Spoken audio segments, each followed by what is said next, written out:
Et voilà, gamme na biso ya pelle luminosa. Bandeko, pelle luminosa eza parmi ba gamme oyo bato bazo sepela nango makasi.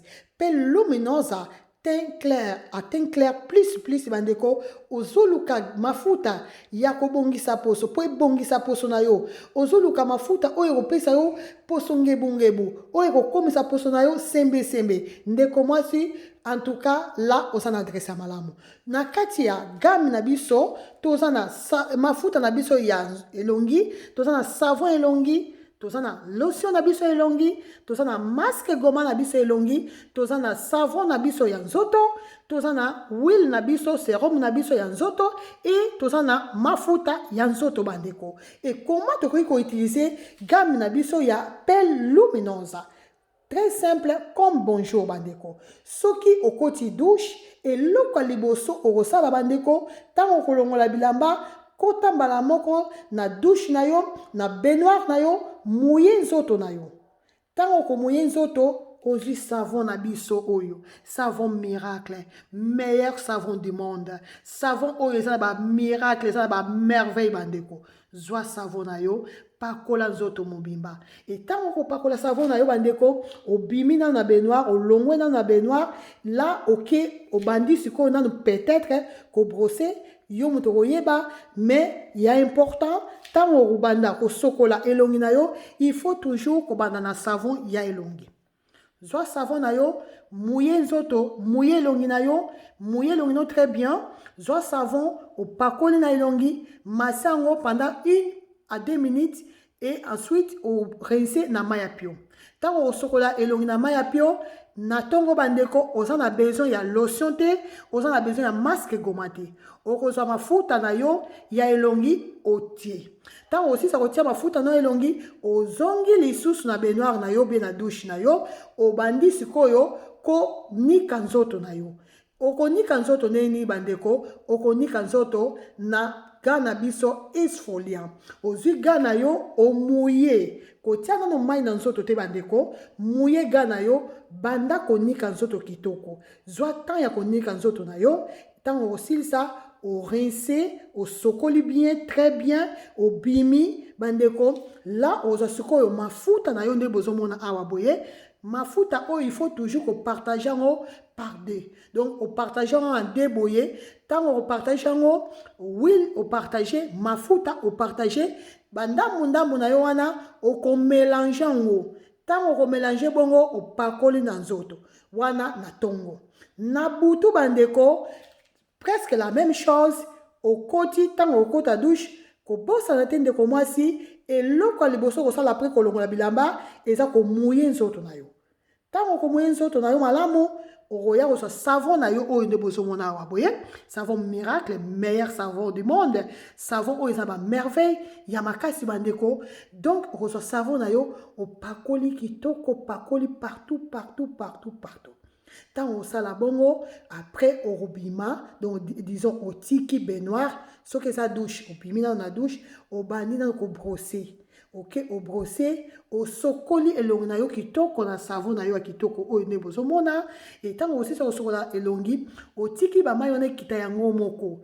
Tika elongi kauka yango moko e umela rapete po kauka. Nde oya kozwa lotion na yo nde bozomona boye ozwi lotion otie na elongi otie partout na elongi ovandisa ngo pendant 15 minutes 15 minutes wana bandeko okanga maboko te 15 minutes wana eko permettre yo peut-être o bana kosala makambo mosusu raison pour laquelle les a conseillé ko brosser après parce que dans 15 minutes wana okoki pe kozwa temps ya ko brosser okoki pe kozwa temps ya ko sokola lavabo na yo c'est très important tant aussi ça bongo sans qu'on rince, donc on rince te. On reçoit masque goma na yonde bosomo na boye, zoa masque tia na elongi, pakolango partout na elongi, tikango et agir pendant 15 minutes. 15 minutes après, on rince na maya pio. Maya pio est très important pour la poso na biso, surtout pour elongi na biso. On rince na maya pio, on tiki ba mayone kita. Et après, on a mafuta na yo elongi boye otie. Mafuta elongi, on a besoin ya otia ebelete. Tia mafuta kaka moke. Ba savon ya elongi et koki toujours ko changer. Donc eza te ke lokola tolakisi savon oyo donc yango kaka tobakotindela yo non. Lobi peut-être tokotindela yo oyo mokomosusu tokotindela yo savon oyo boye. Donc bandeko ntango osala bongo ozongi lisusu na baignoire na yo nde oya kozwa sikoyo gant exfoliant na yo zwa gant mouye gant na yo nika kaka ndenge osalaki na ntongo mais na butu zwa vraiment temps ya konika vu que na ntongo tozalaka vraiment na temps mingi te donc tozala na temps mingi na butu. Donc zwa gant na yo nika nzoto na yo kitoko makolo baplace surtout baplace oyo eza moins clair baplace oyo eza nanu difficile oyo eteli nanu ndenge olingeli te. En tout cas bandeko il faut zwa temps il faut zala na patience ya konika yango malamu malamu mpo etela mpo okoma na te uniforme. Ntango osilisa bongo otie mai na yo bien osokoli mpenza très bien zwa ta ya konika zwa ta ya kosokola bien donc mai ya tiade osokoli kitoko et ensuite ntango obima na douche ou bien na baignoire na yo la soki olingi okoki kopangusa me ngai napangusaka mai te ngai natikaka mai yango moko ekita ekiti mais poso nzoto na yo il faut ezala toujours un peu mouillé, pas trop mouillé mais un peu mouillé. Nde oya kozwa mafuta na yo oyo deja osangisa na huile na yo okozwa mafuta opakoli na nzoto avant olata pyjama vu que eza butu avant olata pyjama tika temps tikela poso temps donc tika vraiment mwa temps mafuta ekota kitoko na nzoto ezwa vraiment bien pozala na meilleur résultat. C'est très important après kotia mafuta eza important kotikela poso temps tika mwa temps pesa poso temps ya ko recevoir mafuta. En tout cas pesa poso temps tika yango temps omona ndeko nanga yo moko obenganga semaine ya liboso omona changement malonga te. Deuxième semaine ntango okota troisième semaine il faut changement ezala awa epa na biso tozosenga kaka likambo moko patience parce que mafuta oyo eza vraiment très doux elakisi semaine ya liboso okomona changement te. Deuxième semaine ntango ozokota troisième semaine ndeko mwasi il faut mona mwa changement eza obligatoire même si okotela makasi te mais il faut omona mwa changement.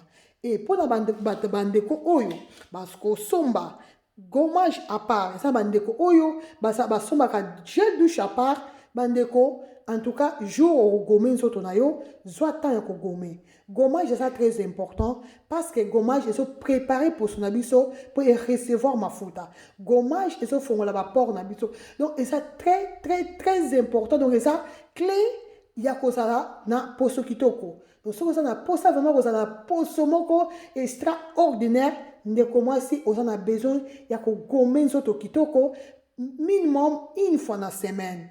Donc pour na bato oyo baza na peau difficile en tout cas conseil gratuit gome nzoto en tout cas gome nzoto minimum même 2 fois na semaine. Soki oza na temps gome nzoto même 3 fois ba produit na biso eza sans effet secondaire.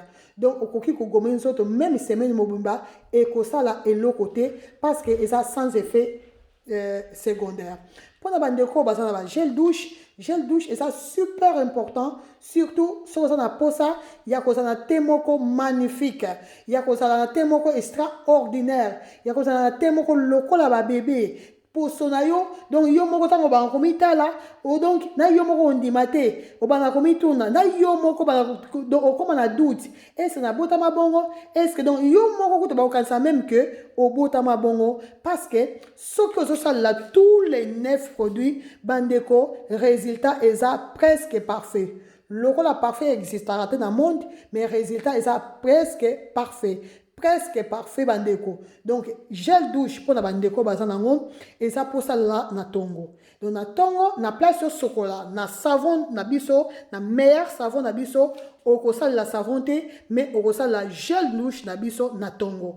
Donc osala nango koma presque la même chose. Soko okoti na douche eloko ya liboso mouye nzoto tia gel douche na yo le temps ozo brosser le temps ozo sokola elongi na yo gel douche ezo agir na poso. Tango osala bongo okoti sous na baignoire na yo oniki très bien bandeko et après lokola eza ntongo tozalaka vraiment na temps mingi te na ntongo bandeko okoki toujours kozwa esui na yo esui zwa esui pangusa opangusi mais nzoto na yo il faut ezala toujours un peu mouillé nde oya kozwa mafuta na yo boye ya nzoto otie bandeko donc gamme moko kitoko donc gamme moko extraordinaire gamme oyo ezopesa te moko donc nayebi te bandeko te moko lokola te donc pembe moko extraordinaire pembe moko eza ke soki moto amoni yo il faut kaka batuna yo il faut moto atuna yo ndeko mwasi ozotia mafuta nini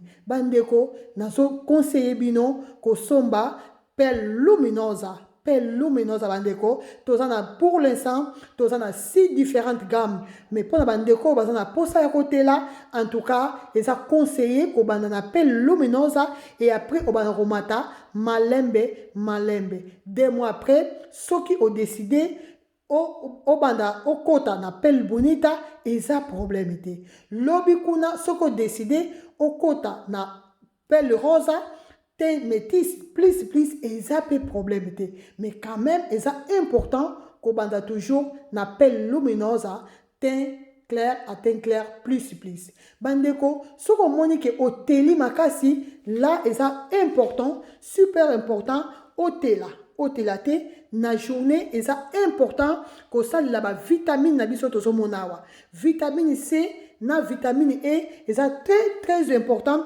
bavitamine oyo eza mpona elongi donc na ntongo soki osokoli elongi na savon na yo bandeko na place obanda nanu kotia mafuta te mais okotia vitamine C bandeko mosusu bazalaka na peau sensible mpona bandeko baza na peau sensible soki otie vitamine C c'est bon mpona bandeko baza na peau normale okoki toujours koloba après vitamine C 2 minutes après 5 minutes après okoki toujours kotia pe mafuta na yo na journée eza problème te bandeko surtout mpona bato oyo bazalaka na problème ya poso te eza important ya kobanda nanu na vitamine C ou vitamine E et puis oya kotia mafuta na yo 5 minutes après ou 10 minutes après oya kozwa mafuta na yo ya elongi otie bandeko donc voilà explication ya gamme na biso pelle luminosa eza parmi ya meilleure gamme na biso oyo toza nango pour l'instant et tobosana te ke toza na pelle bonita toza na pelle luminosa donc bandeko nzambe abatela biso totia mafuta na biso et tobosana te ke likambo ya tia ezaka likambo ya choix biso